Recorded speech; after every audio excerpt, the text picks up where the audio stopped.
At my best friend's wedding, a girl lunged forward and caught the bouquet, only for it to slip from her hands and land squarely in my arms. My best friend, Lauren Walker, beamed at me. "Madison, looks like you're the next bride." The guests exchanged knowing glances and turned toward my boyfriend of 8 years, Mason Ryder, the CEO of the Ryder Group. But he calmly plucked the bouquet from my hands and casually passed it to the girl standing beside me, his secretary, Natalie Carter. She caught it first. He ruffled my hair, his voice gentle. "Be good. Give it back to Natalie for now. We'll wait for the next time." The spotlight and the guests' attention shifted with the bouquet settling on Natalie. I looked at her startled yet shy expression, then rested a hand on my stomach and forced a bitter smile. Mason didn't know there wouldn't be a next time. Our 8-year promise had already come to an end, and we still hadn't taken the step into marriage. And I had already promised my parents, who were royalty, that next week I would leave and return to Montelvia to inherit the family legacy. The moment Natalie Carter ended up with the bouquet, my best friend Lauren Walker's smile vanished. She was even angrier than I was. Leaning close to my ear, she whispered through gritted teeth that Natalie did it on purpose. "Before the wedding, I specifically told everyone the bouquet was meant for you." I gently interrupted her. "Lauren, today is your big day. Little things like this don't matter. But you've waited 8 years just to marry Mason," she said anxiously. "And now you're carrying his child. If you still don't have the wedding soon, it's okay." I turned my head calmly and looked toward Mason Ryder. Natalie, holding the bouquet, was sitting right beside him. The distance between them was far closer than what a secretary should reasonably keep. Most of the guests were friends who knew both Mason and me well. Their eyes drifted toward me, curious, sympathetic. Lauren grew even more upset and squeezed my hand tightly. "Madison, I looked into Natalie earlier. She's a calculating gold digger who specializes in seducing rich men. She's been trying to get close to your boyfriend for months. You need to be careful. Lauren, you're the most beautiful bride today. Don't worry about me." I squeezed her hand back and gave her a faint smile. "Besides, I'm not planning to marry Mason anymore. I haven't even told him I'm pregnant." My words were so shocking that Lauren's eyes widened as she stared at me in disbelief. After a long silence, she finally remembered that the wedding ceremony still had to continue. When the wedding ended, Lauren hugged me tightly. "Madison, if you need any help, just tell me. I support whatever decision you make." "What decision?" After she left, Mason walked toward me, calm as ever. "What were you two talking about just now?" Out of habit, he reached out and draped an arm over my shoulders. I shifted slightly to the side and avoided the gesture. "Nothing." He didn't seem to mind my reaction. With a soft laugh, he said, "Are you angry? Natalie caught that bouquet first, after all. She's a young girl. Of course she dreams about weddings. Catching the bouquet was just her way of borrowing a little luck. Didn't we agree we'd wait for the next time?" He leaned closer, stroking my hair as he patiently tried to soothe me. "Why care so much about Lauren's bouquet? When we get married, I'll prepare an even more beautiful one for you. You can have as many bouquets as you want." Silently, I curled my fingers into my palm and looked straight into his eyes. "Can we get married this month then?" Lauren and I made a promise when we were kids. Whoever married first, the other would marry right after. We would be each other's bridesmaids and witness each other's happiness. The air seemed to freeze. Mason's hand, which had been brushing my hair, paused midair. A few seconds later, he chuckled lightly. "You're still taking childhood jokes seriously? I'm the CEO of the Ryder Group. A wedding can't be thrown together so hastily. Don't rush. I promise you, it will be the most perfect wedding." Bitterness surged quietly in my chest. Every time a conflict arose, he would make promises about next time, about that future wedding. 8 years had passed and I was still waiting for the day that promise would come true. But now I had decided to go home. I wouldn't wait any longer. The car moved silently through the night before stopping in front of my villa. Mason unfastened his seatbelt, apparently assuming the tension between us had already passed. Out of habit, he leaned toward me, trying to kiss me. I raised my hand and pressed it lightly against his shoulder. "I'm tired, Mason." He froze and stared into my eyes for a few seconds. Finally, he patted my shoulder gently.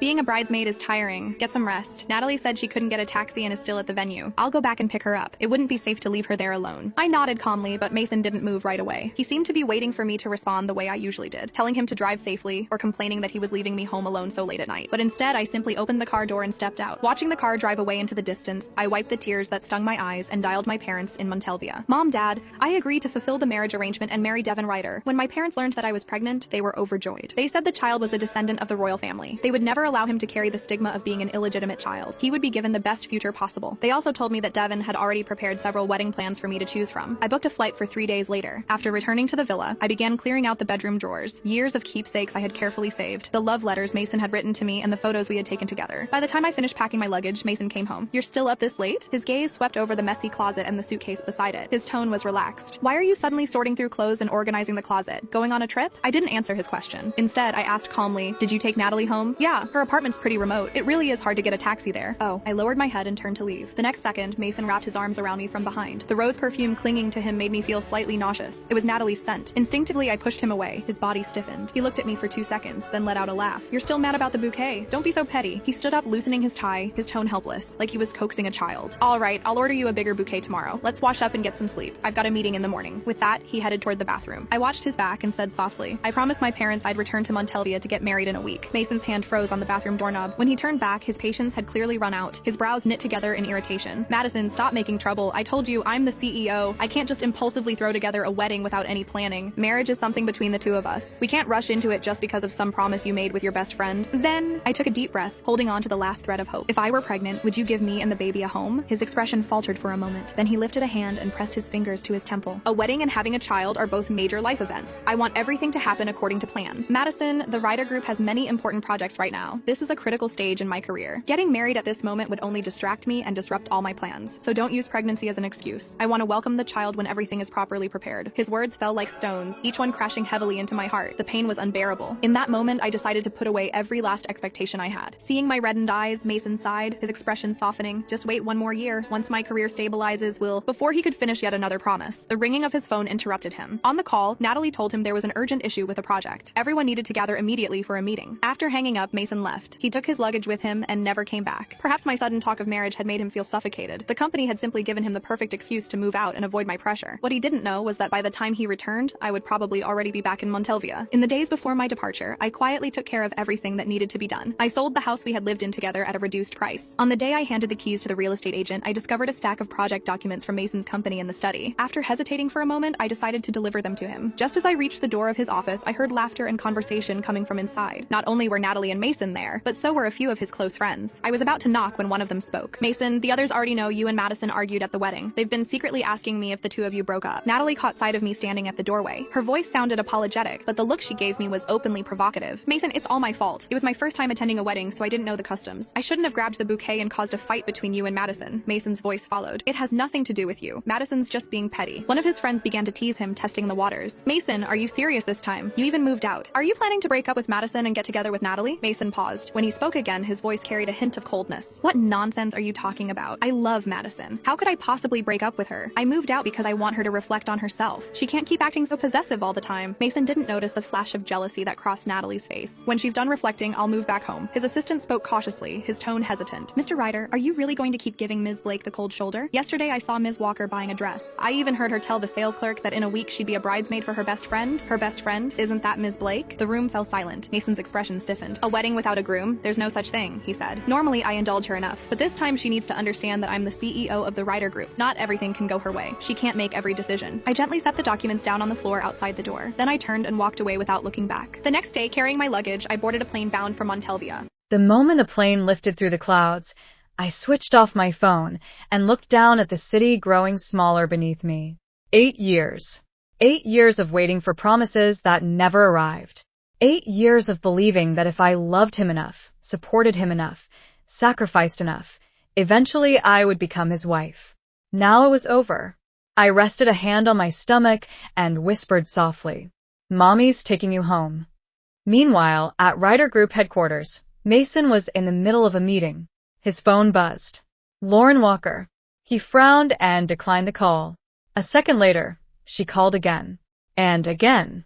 The fourth time, irritation flashed across his face. "What is it, Lauren?" Her voice exploded through the speaker. "Mason Ryder, where the hell are you?" Everyone in the conference room froze. Mason pinched the bridge of his nose. "I'm in a meeting." "A meeting?" Lauren laughed coldly. "Madison's flight left an hour ago, and you're in a meeting?" His hand stopped moving. "What flight?" The room suddenly felt too quiet. Lauren's anger turned into disbelief. "She actually didn't tell you?" Mason's heart skipped. A strange uneasiness crawled into his chest. "Tell me what?" Madison went back to Montelvia. Silence. "She left for good." "What nonsense." His voice was calm. Too calm. "Lauren, stop helping her throw a tantrum." The next words shattered that calm completely. "She's getting married next week." The pen slipped from his fingers. Clatter. Every executive around the table stared. Mason slowly stood. "What did you say?" Lauren laughed bitterly. "You really don't know anything." 8 years, Mason. She waited 8 years for you. And now she's gone. The call disconnected. For the first time in years, Mason abandoned a meeting halfway through. He drove straight home, only to find strangers moving furniture out of the villa. His expression darkened. "What are you doing?" The moving crew looked confused. "Sir, this property was sold." "Sold?" His pupils contracted. He rushed inside. The house was empty. The photos were gone. The paintings were gone. The matching mugs they bought on their first trip were gone. The sofa where Madison always waited for him was gone. Even her favorite blanket had disappeared. The entire house looked like nobody had ever lived there. No. Like she had deliberately erased herself from his life. For the first time, genuine panic appeared in Mason's eyes. He grabbed his phone and called Madison. The automated voice replied, "The number you have dialed is unavailable." Again. Unavailable. Again. Unavailable. 27 calls later, the answer remained the same. His hands began trembling. That night, he couldn't sleep. The next day, he went to Lauren. The moment she opened the door, she slapped him. Hard.